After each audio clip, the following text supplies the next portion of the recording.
Hi, everyone. I'm Connie Zabo-Schmucker, Advocacy Director for Bicycle Garage Indy. Thank you for joining us for the Bicycling Lunch and Learn. Our March topic, this is March 2025. We are doing tips for bike commuting. We've had wonderful weather this week, 70-degree temperatures, sunny, perfect weather for bike commuting. So hopefully this will help you get motivated to go by bike. I'm trying to think if the Bicycling Lunch and Learn is offered monthly online from 12 to 1 on the second Thursday of the month from February through October. And we have numerous topics. We also have some active transportation meetups that'll be in April, June, July, and August. We trying to think, Tess, you can help me out if there's any additional things that we might want to talk about. But so the Cycle Commuter Task Force is made up of Bike Indianapolis, Central Indiana Bicycling Association, Bicycle Garage Indy, and Commuter Connect. And we present these topics to hopefully motivate people to ride their bike more. So I'm going to go ahead and turn this over to Pete and Nathan for their if you haven't done the poll, go ahead and do that because I'm going to close it in about 20 seconds. And then I will share the results and let Pete and Nathan know the answers to the questions so that you can tailor things as needed. So let me go ahead and share results and the poll. Share results. And I think what will happen is people will only see their answers. So the first question is, how long have you commuted to work by bike? And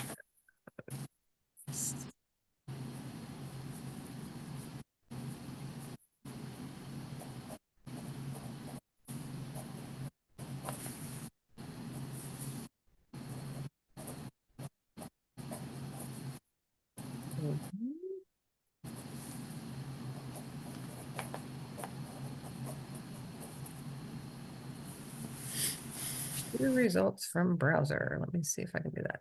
Okay, so 1 year since 2025, 3 years, I'm sorry, since 2005. So that's 20 years. 3 years, I work from home but commute for recreation. 8 months and 2 years. So some fairly new commuters. What's the distance of your bike commute? We have a range of 1 mile, 2 miles in total, 1.7 miles, 4 miles, 11 miles, and 15 miles. And then are there any conditions that cause you not to bike commute to work?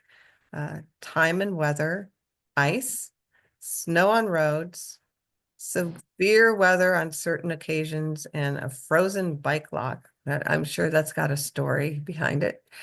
The city plows the snow onto the trails and sidewalks, making riding impossible even after most of the snow has melted. And one last one, cold rain on the verge of freezing. And then the last question is, do you commute by bike alone or with others? And everybody says alone or by myself, and one person says mostly alone. So that is pretty much so. Mostly new, relatively new commuters. Distance is anywhere from 1 to 15 miles, mostly shorter than 4.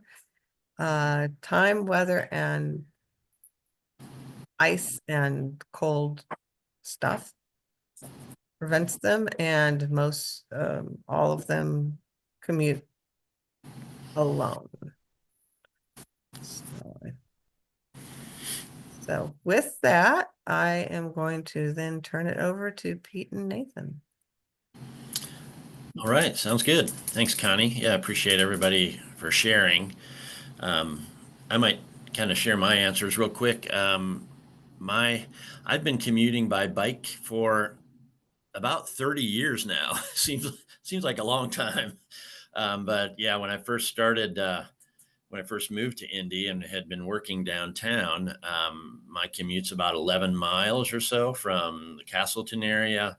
And I'm similar to everybody else. Weather is something that kind of limits my riding. I used to ride year round in all weather, but not so much anymore. I still have all the gear, and I commute primarily alone. In the past, I've commuted with groups, but at this point, I'm kind of doing it by myself. So I'm going to introduce myself. Maybe Nathan can kind of do a quick introduction of himself, and then we'll get into the presentation. So my name is Pete Fritz. I've been a pretty long time bike commuter. Like I've said, I work primarily in downtown. I live in the Castleton area, and I try to use my bike for transportation as much as I can. I do admit driving, but we pretty much, with my wife and I at home, we pretty much only have one car now that we drive. Our second car, we might put 1,000 miles on that or so, less a year. So it doesn't get much use. And that's primarily due to a lot to my bike commuting. Nathan, you want to introduce yourself? Yes, thank you, Pete. My name's Nathan. I've been a bike commuter since 2005. After Hurricane Katrina, I recall that I remember cars queuing up to the gas station right after Hurricane Katrina, so that's why it motivated me to ride my bicycle. I used to work at Lilly before I retired, and my commute was, I live in the same area that Pete does. My commute was about 13 miles. And then since I've retired, I've started working part-time at the downtown BGI shop. So yeah. And like Pete, I don't put a lot of miles on my car right now. So yeah. Yep. And hopefully I can share all the things that I've done wrong, so you don't make the same mistakes as I did when I started commuting. So that's my goal. Sounds good. Well, I'll go ahead and run the presentation here, and then Nathan and I can kind of just chime in to the content, and then we'll have some time at the end where we can have a discussion. So we'll go through this pretty quick. The idea of this presentation is to talk about some myths of using your bike for everyday transportation, and then how we can kind of bust those myths. So realizing that that there are ways to kind of deal with these perceived myths. First of all, this cover picture of this gentleman in a suit on a bike.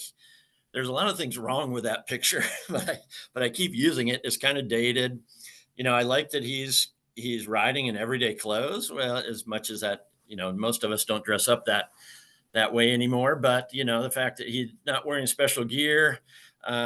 But some things that are not quite right with that is, he's riding kind of in this kind of crouch down aero position, and he's commuting apparently with using his aero bars, which most of us would agree that's probably not the best, way to commute. And the fact that he's holding his kind of briefcase, as he's doing that, which is not the best way to carry gear on your bike. Although I see a lot of people doing that from time to time. But anyway, there's a lot wrong with that, but we'll move on. So 10 myths. This is kind of based on the Mythbusters. I know this is dated now, but I wanted to keep a call out to them because it's a fun theme to do something like this presentation around. And I kind of miss that show. Okay. Myth number one. Some people feel like there is a barrier to bike commuting because you're not fit enough. And I remember when I first started, I was really concerned, especially with a 11-mile bike ride one way from my home, I'm thinking, wow, that's a long way. But I started out with a half trip. I used to put my bike in my car and I go to Broad Ripple, get on the Monon. This was early on when the Monon was only constructed up to Broad Ripple. And I'd park at the McDonald's and I'd start down the trail from there. And then I started doing longer trips when I kind of built up a little more fitness and confidence. Doing a test ride of the route on a weekend sometimes I think is important to maybe test your route when there's not as much traffic. At least you can get a feel for it, the conditions, the pavement conditions and things.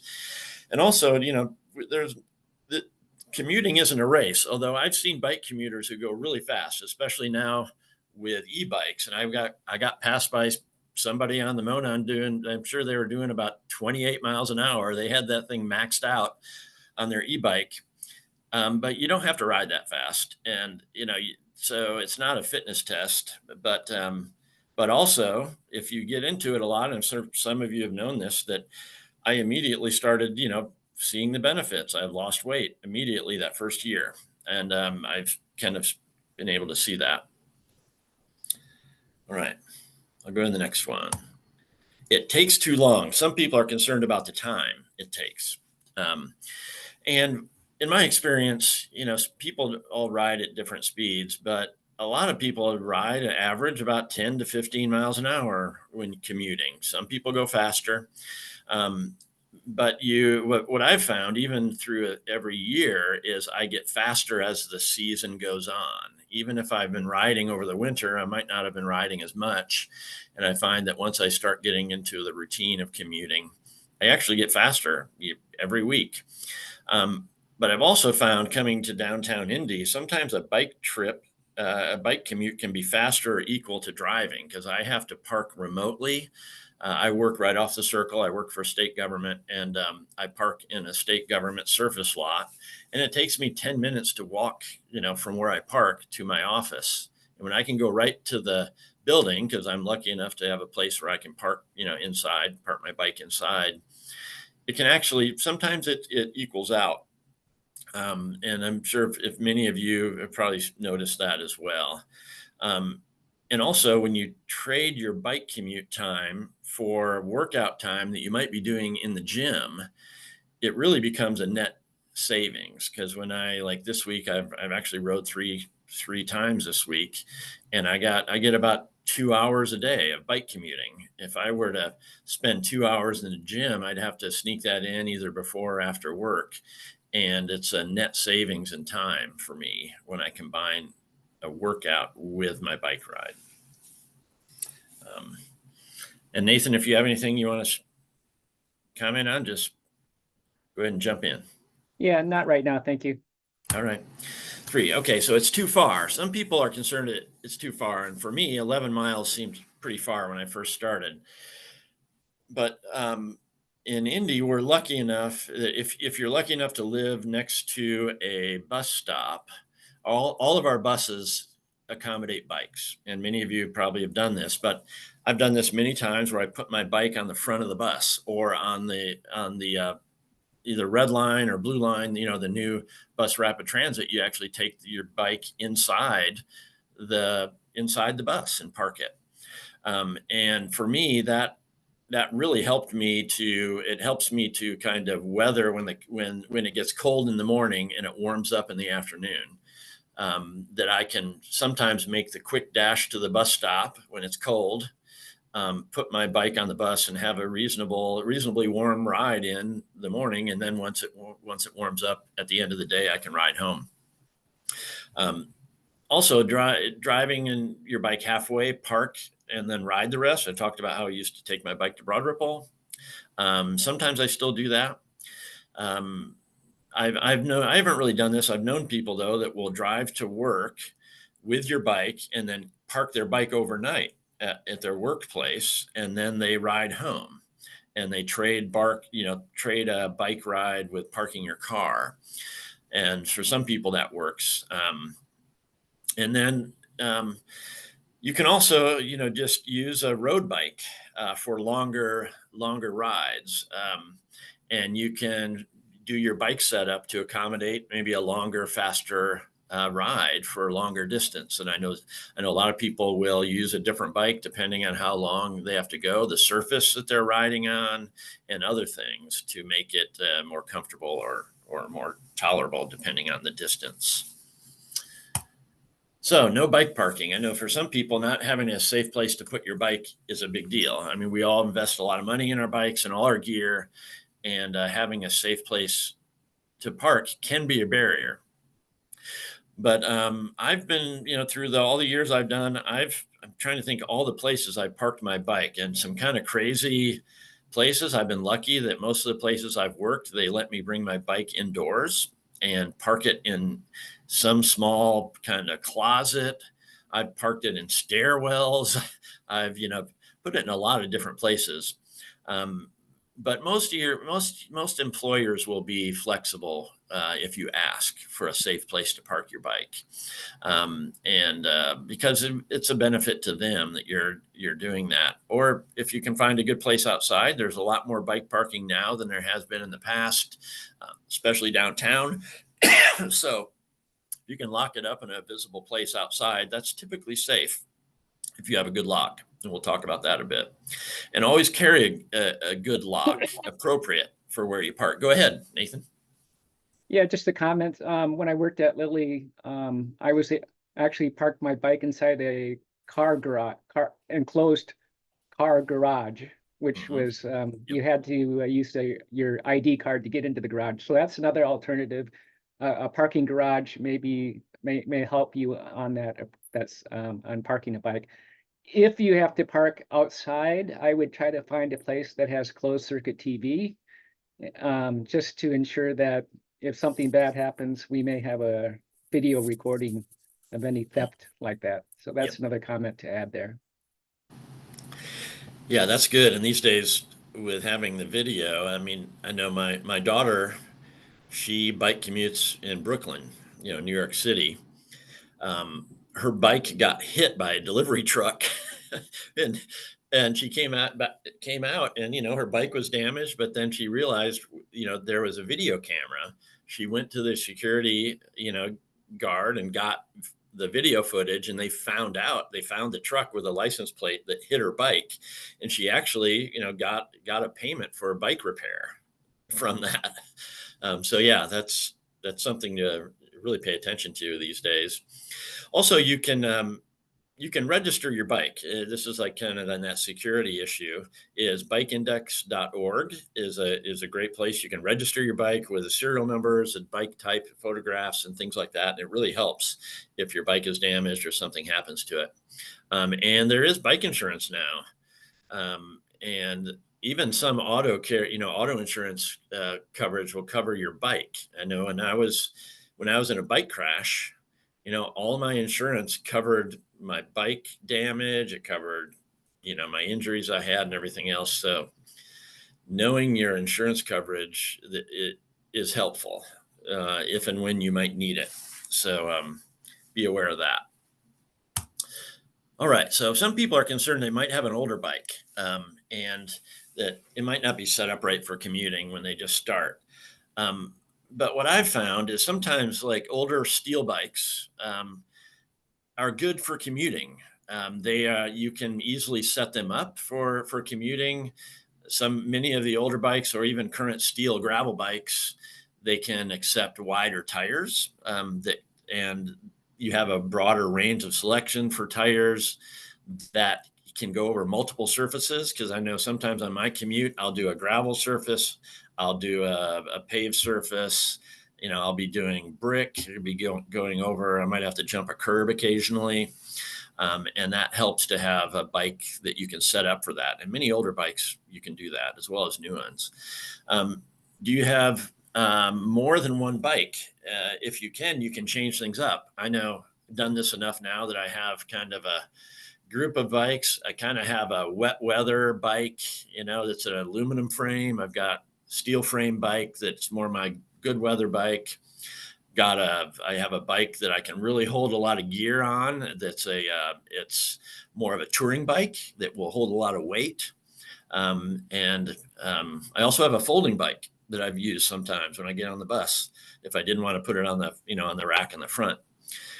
you don't need all those bikes, but sometimes if you do have more than one, you can have different bikes for different situations. We talked about having a sturdy bike with wide tires. Knowing where you're riding, it really helps. And even if you have a suspension fork, a mountain bike with a suspension fork or even a suspension seat post can make your ride a lot more comfortable.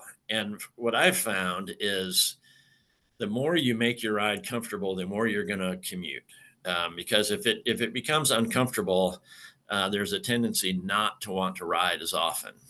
So whatever you can do to make your ride comfortable, I would do it. And if that means, trying, because I rode for a number of years using a mountain bike with a front suspension fork. Even had I even had a suspension, a seat post, and it was a really cushy ride. And it was great in the winter too, because I even put studded tires on it for a while. So one thing that will help with this is find a good bike shop, good local bike shop to tune up your bike and make sure it fits. Because again, around comfort, what I found is, I started kind of commuting and my bike didn't quite fit me right. And that I started having, different aches and pains from different things, and I realized that I need to go and get a bike fit. So I went to BGI, got a great fit, a custom fit for my bike. And it really was a game changer for me. I got the correct saddle I needed that fit me. Previously, I didn't have a good saddle, and that started making it a lot more comfortable. And I started riding more because of that. And then make sure your bike is in good working order every time you ride. And I try to do this. Sometimes maybe I miss it, but the idea is, I think a good guide is the ABC Quick Check, which is from the League of American Bicyclists. So let me make sure I get this right. It's air, it's brakes. You check the air in your tires. I just do that by pinching them. Brakes, just do a quick brake. Make sure your calipers are not released on your brakes, because I've done that where I've changed a flat and I forgot to close my brakes back up, and I get on the bike and I realize my brakes don't work, and that's not a good thing. See his chain, you can check your chain, make sure it's not loose, and sometimes you can do that just by picking up your bike, a couple inches and dropping it. And make sure it's not rattling. Something's not rattling, and I've found issues that way. And then the quick check is make sure that your quick release levers are engaged. And I've done that too, where I've put a tire back on after changing it, and I forgot to close my quick release lever. and I found it by doing that quick bump on my bike, just picking it up and dropping it. And it'll rattle and you'll find it. So yeah, it can ruin your day if you don't close that lever. Yeah, just a comment. Speaking of repairs and things like that, try to find a bike shop near where you are working or commuting. So in the event that you have an emergency, where your close by bike shop is that can help you out on any issues that you're having. Yeah, that's a really good point. I know when BGI was one of the first ones to have a downtown bike shop, and that made a big difference in my ability to get an issue addressed and have a safe ride home, because something would happen on the way into work and I'd be able to go and get it fixed during the day while I was working. And BGI still has their downtown shop. There's a couple other new shops that have come in. So there's some good opportunities to use a local bike shop when you need it and know where they are. All right. Some people are concerned it gets too hot in the summer to ride.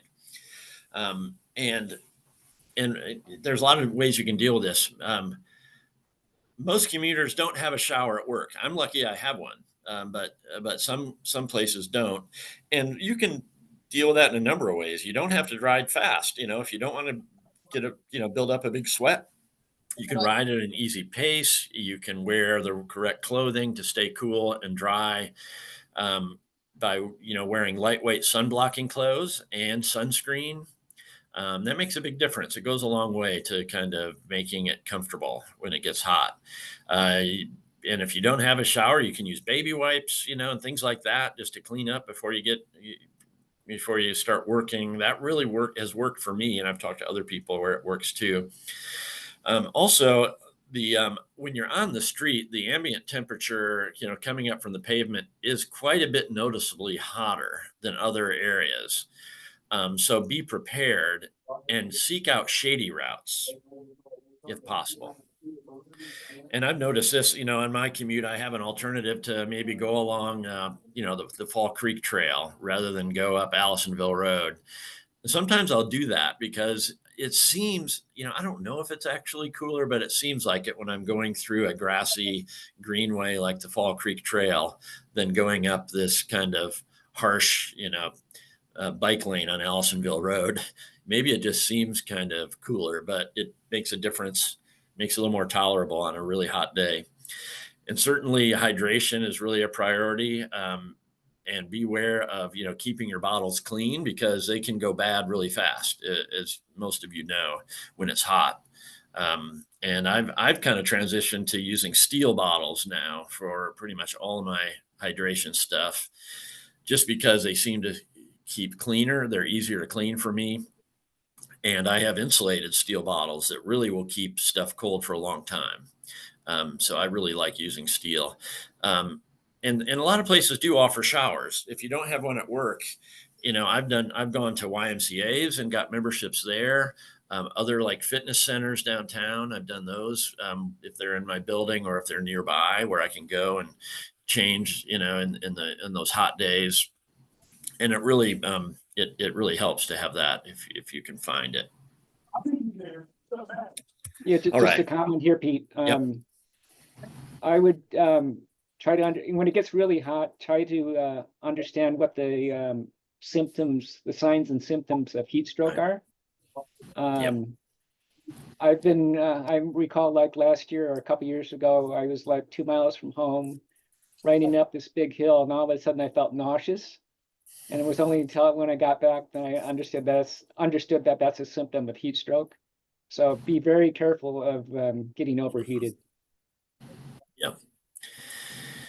Yeah, and using the hydration mixes that you can put in your water. Those recovery drinks really, for me, really work on a hot day when I get either on the bike or immediately after my ride. I've noticed if I use a recovery drink right after my hour ride home, I feel much better going into the evening than I do if I maybe just drink water. Though some people have different responses to that, but for me, personally, it seems to work. All right. I have nothing to wear. Some people are concerned about, what kind of gear you need to wear on the bike.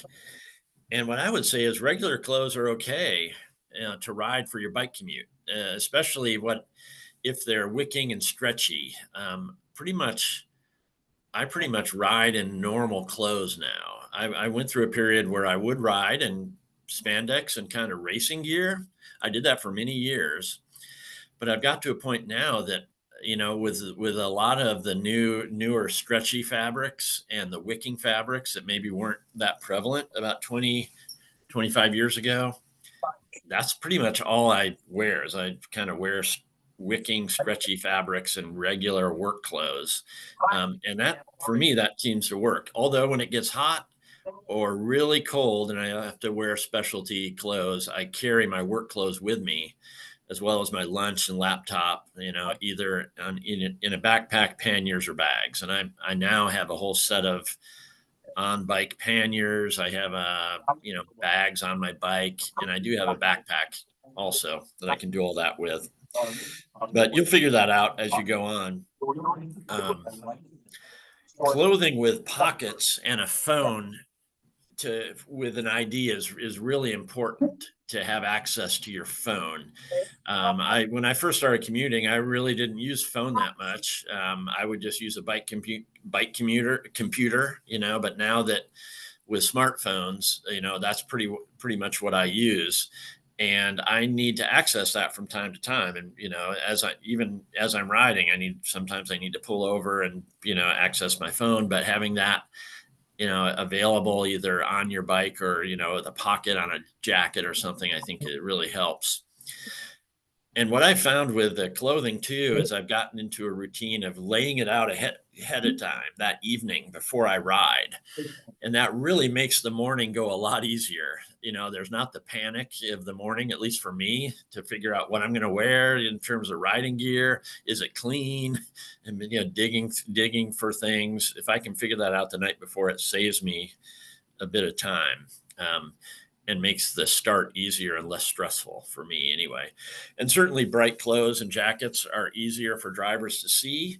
I would always suggest wearing bright clothing. I think some people maybe can't afford brightly colored gear, and I see people riding in dark clothes quite a bit. But I'm able to find gear that's brightly colored and has reflective bits on them and things like that. And I seek those things out on the bike when I can. All right. So weather. So if it's raining or snowing, what do you do?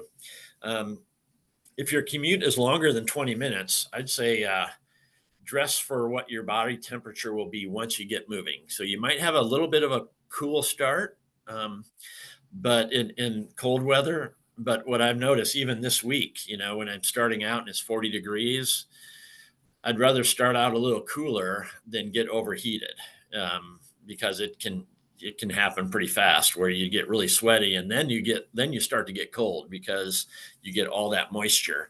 But you can kind of mitigate that by wearing a vented jacket. That was one of the best things I think I've ever bought as a commuter, is a really good vented jacket that's breathable. With reflective bits, zippers in the armpits, and maybe a vent in the back with moisture wicking layers really made a difference on the comfort on cold days. Just to be able to get some air movement so you're not sweating and then you get cold because of the sweat in your layers.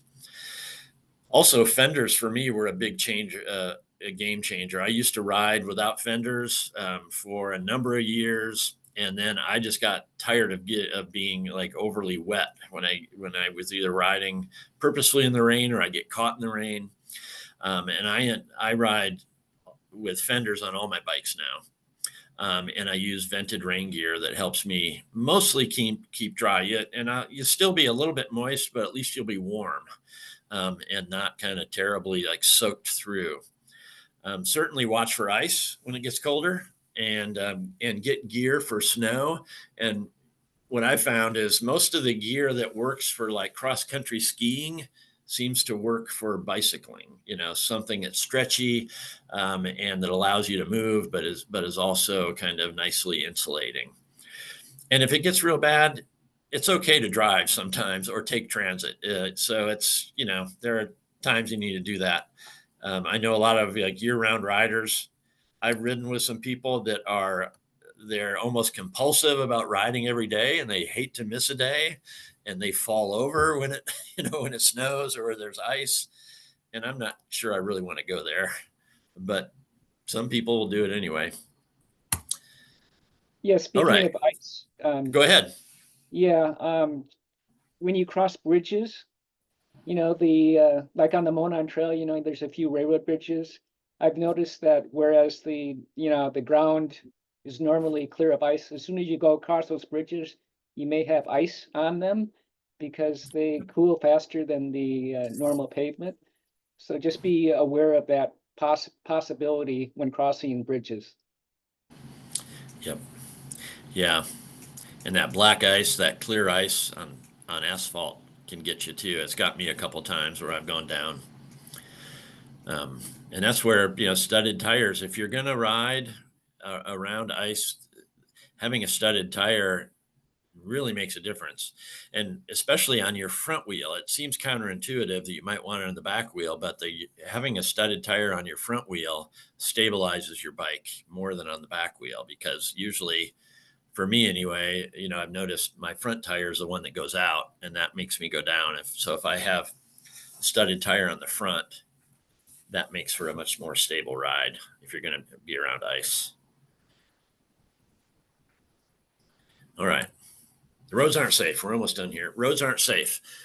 Some people are concerned about safety, and I don't want to really kind of harp on this too much, but I think as long as you obey traffic signs, you ride on the right, signal your turns and stop at lights, the rules of the road, I think you're going to be okay. Certainly, if you've done this enough, you know that you've seen some weird things out there, some aggressive drivers, even aggressive bicyclists, aggressive walkers all of those can kind of happen. But by doing, obeying the rules of the road, and doing the things you should be doing, I think you'll be okay. I've done it for 30 years, but also wearing bright clothing, if you have it, will help you to be seen and assume that drivers don't see you. I've learned to try to make eye contact whenever I can with drivers, and then always assume that they don't see me. So I will stop it, even though a driver is slowing down at a crossing. I see this a lot on the Monon. You never know what their behavior is. They may just be wanting to glide through a crossing. So I'm the first one to stop. I won't assume that they're going to stop. Once I see that they're stopping, then I'll thank them and I'll go. So assume that they don't see you until you know better. Also, lights, certainly bright rechargeable lights, are really kind of a given that you need those at night. It's the law to have a light on the front and a red light on the back. And rechargeables are great anymore. I ride mostly with a hub generator. And it does, I can feel it. It does make me ride a little slower, but always knowing that I have a daytime running light, it helps me. It gives me some kind of confidence that people can see me even during the day. And I see a lot more people running daytime lights, even rechargeable lights, which I think is good. Also, planning a safe route. And there's so many great sources now. The Indy Ride Guide, the new version just came out, from Bike Indianapolis. And I try to keep those with me. And sometimes I give them out on the trail when someone seems like they're lost. And I've given out a number of those. But plan a safe route ahead of time on low traffic and during low traffic times, if possible. Like this week, I've been getting out really early. I've been trying to get on, start my commute at about 6:15 in the morning up in Castleton. And it makes a big difference. There's not much traffic. There'll be pulses, of traffic that'll go down Allisonville Road, but it's very different than going maybe an hour later. And I'm lucky I can flex my time at work and start early and leave early. So I try to do that if possible. And then using secondary roads and bike lanes, and even separated side paths or trails now. It's a lot easier to find a route that has these more separated and protected bike lanes. Some of them are not still, but most of them you can find. Most of my route now is on some sort of separated or protected bikeway, which I'm lucky. And watch for turning vehicles and aggressive drivers, because we all see those out there. Dogs, animals. I've even seen beavers and deer on Fall Creek Parkway. I've almost hit a beaver before, and deer will jump out, and kind of scare me in the mornings. Geese can be incredibly aggressive. I've been chased by geese. Many of us probably have during the spring when they're protecting their nests or they're protecting their small goslings. So it's something to be aware of. Yeah, just to comment on dogs, be very wary of passing people walking their dogs. I've had occasion where I passed the person on the left saying, I'm on your left, and the dog decides to run across my pathway, and which has resulted in a crash. So yeah, that's particularly a very important issue, particularly on like a Monon trail and things like that. So right. Yeah. Yeah. Anymore, when I see somebody walking a dog, I really slow down. And to me, it's kind of a courtesy too. I don't want to freak out the animal. And I just kind of slow down. All right. Number 10, last one. Have to run errands. Some people think, if they're, it's difficult if your bike, if you have to go to a meeting or run an errand. And I've gotten to the point where all my bikes have racks on them that I can add bags. I have a front basket now on my kind of daily commuter, which I love having that basket because I have a net that I put over it. I can easily put things in there and to get them out of the way. And I also have a bike trailer. I've got a bike trailer that I can haul things with. When I go, sometimes I'll go to the farmer's market on the way home. And I'm hauling maybe, I don't know, 30 pounds worth of produce or something. And I'll bring my bike trailer and just put the produce in there and haul that home. So it's nice to have that flexibility. Make sure you have a good lock, always to run errands, and scout out parking spots ahead of time. I do that a lot where I'll look at my destination. I'll even get on Google Maps and see if it looks like there's bike parking nearby, and allow time for locking and unloading your gear. And also, some employers now downtown they have loaner bikes at work. I know a number, and we're lucky now we have bike share downtown, Pacers Bike Share, and I use that. I've got a membership. I got one of the free memberships living in Marion County, and I use that a lot of times. Rather than get my bike out of the bike closet, I just go jump on Bike Share and use that. So the errands are something that's pretty easy to deal with. All right, so last one, other bike commuting tips. So here's a few more things just to think about. Smartphone apps. I use my weather app all the time. I use it every morning to see what the weather is. I could just go outside, but I'm getting dressed. I'll just turn it on, see what the temperature is. It helps me figure out what my layering is. Certainly, I use the radar to know when rain's going to come and whether it's going to get me on the way home or on the way into the office. How to deal with that? If you need ride share with a car, all that kind of stuff. Learn how to change a flat tire and use quality tires. Or these days, there's no reason not to get a good quality commute tire with that has flat protection. Although I've ridden with people who just were too cheap to buy good tires, and they would just wear them out. I rode to this one guy who rode, probably commuted 10,000 miles a year. He would go through tires at such a rate that he'd just get the cheapest ones he could find. That works too, but anymore, I try to get good tires that have some kind of flat protection in them. Look at your bike regularly. We talked about that. Carry tools with you and a spare tube. I try to anymore carry 2 tubes if I can, because I've had a flat. I usually check to see what caused it, but sometimes I miss it and I have another flat. So it helps. Learn how to spot debris and glass. You'll learn that as you commute. And get a good rear view mirror. I ride with that. One of my helmets has a built-in mirror. I find that's really helpful to see what's going on behind me. And when I'm doing lane changes and stuff, it just makes it convenient. And ride with others if you can. It's fun and safe.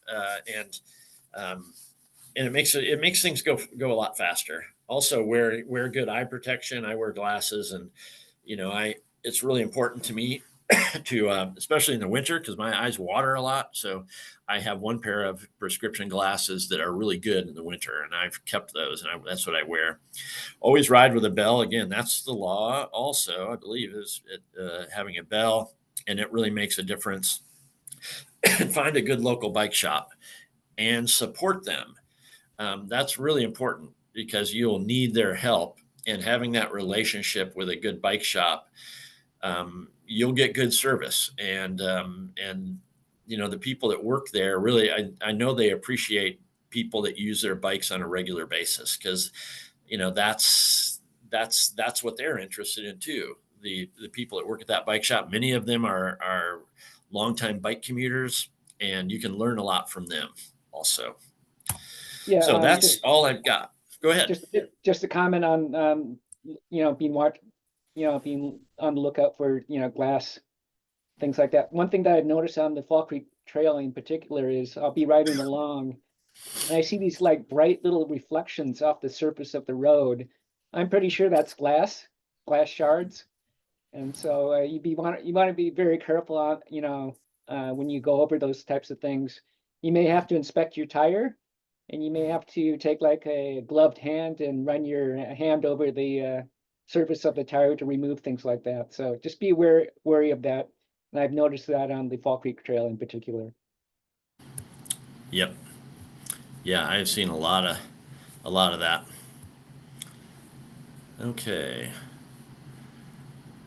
So, am I good? Am I stopped sharing or am I still sharing? Connie, do you know? You have stopped sharing. Okay, good.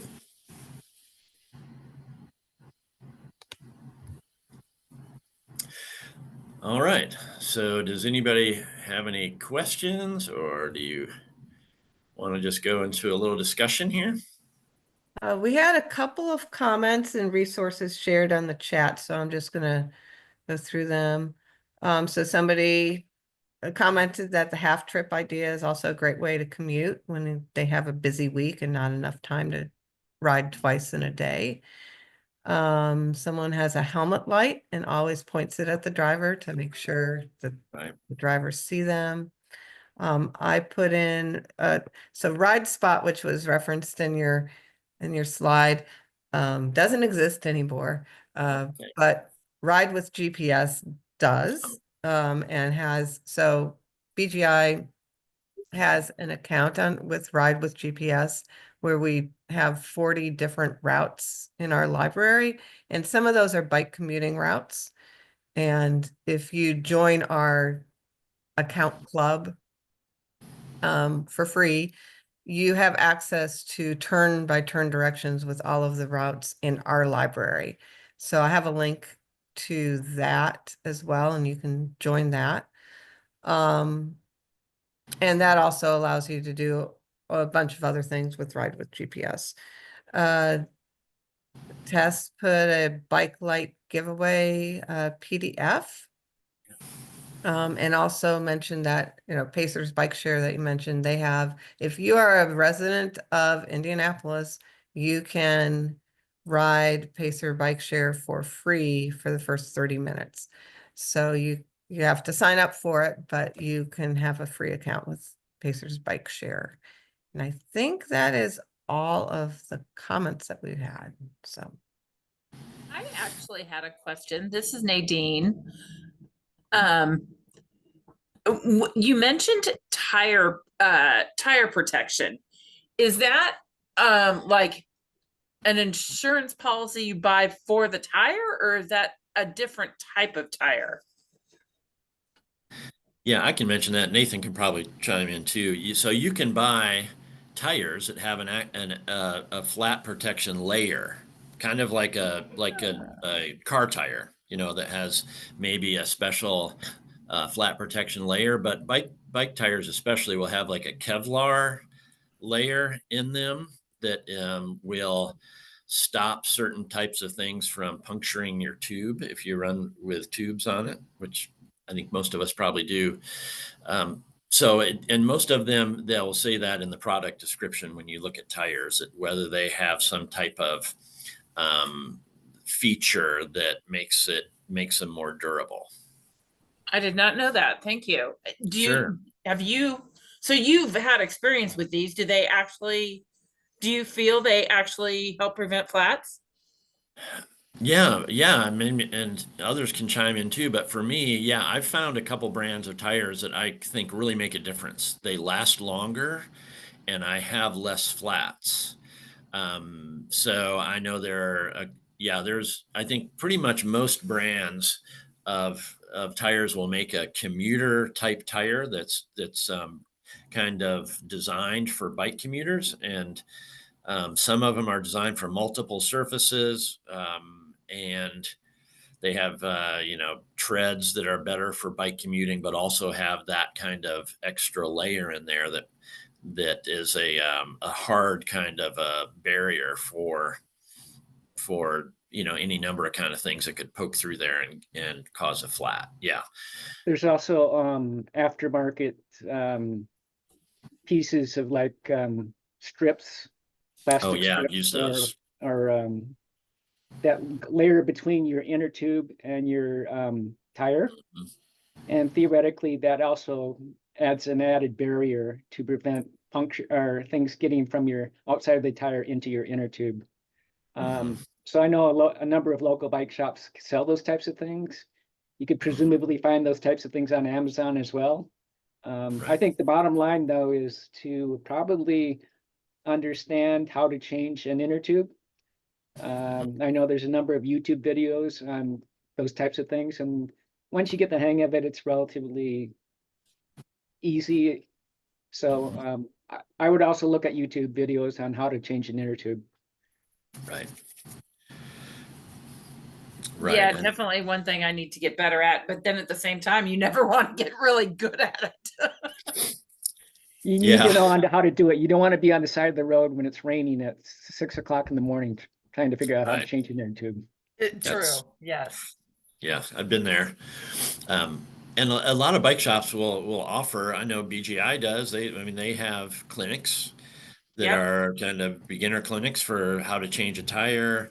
And I think even Bike Indianapolis has done clinics about, basic kind of bike maintenance and tire changing and stuff like that. Yeah. Oh, just one other thing I forgot to mention.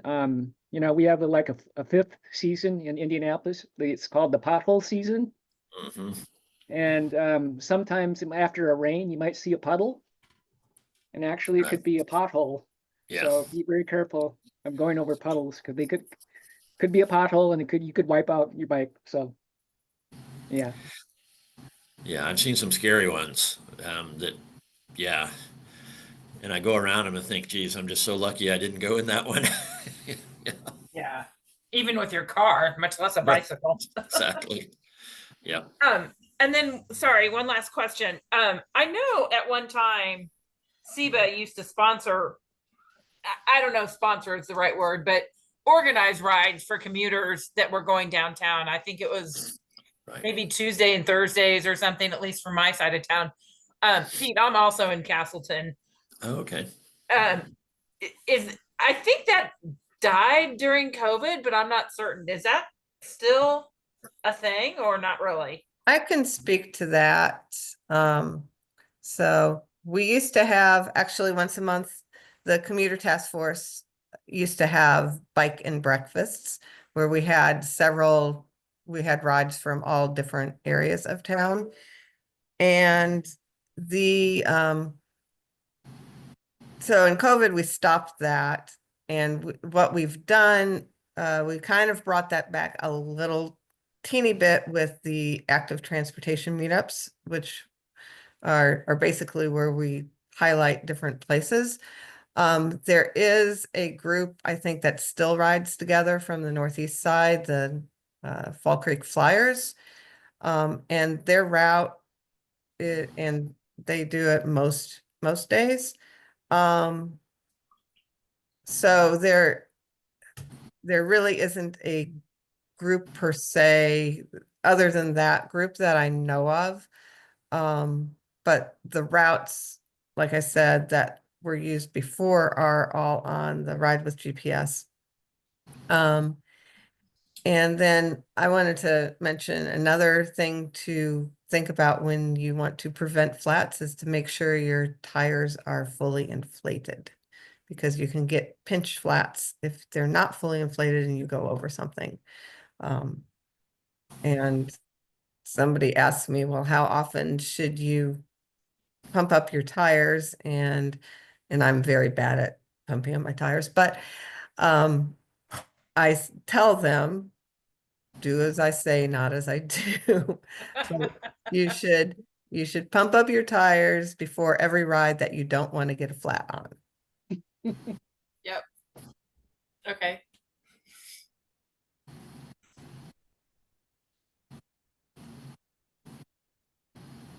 Oh, I probably should mention also, Commuter Connect has a Bike Buddies program that you can sign up either as a seasoned rider or as someone who wants to feel more comfortable and confident riding. Tess can probably talk about, I think they've got some programs coming up. But they also have a match program for biking. You know, I'm not sure how easy it is to find a match for where you live and where you work by bike. But they do have a program where you could potentially get matched up with other bicyclists going in the same direction. And what was that group? Commuter Connect, and Okay. the link is in the chat.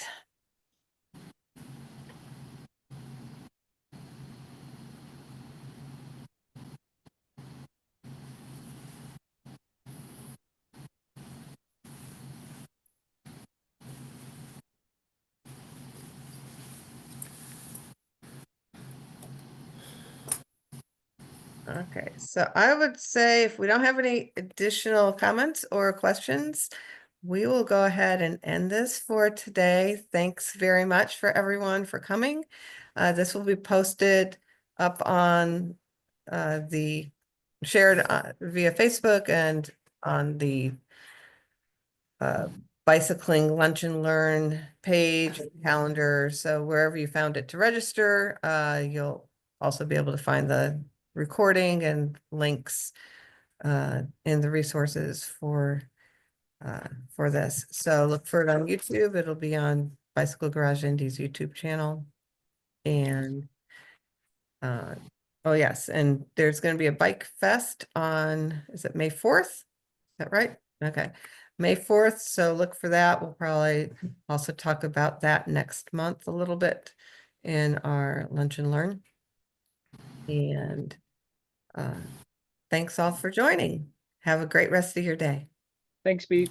Thank you. Thanks, everybody. Thanks, Pete and Nathan, That for was your fun. presentation. Thank you Sure. very much. Thank you.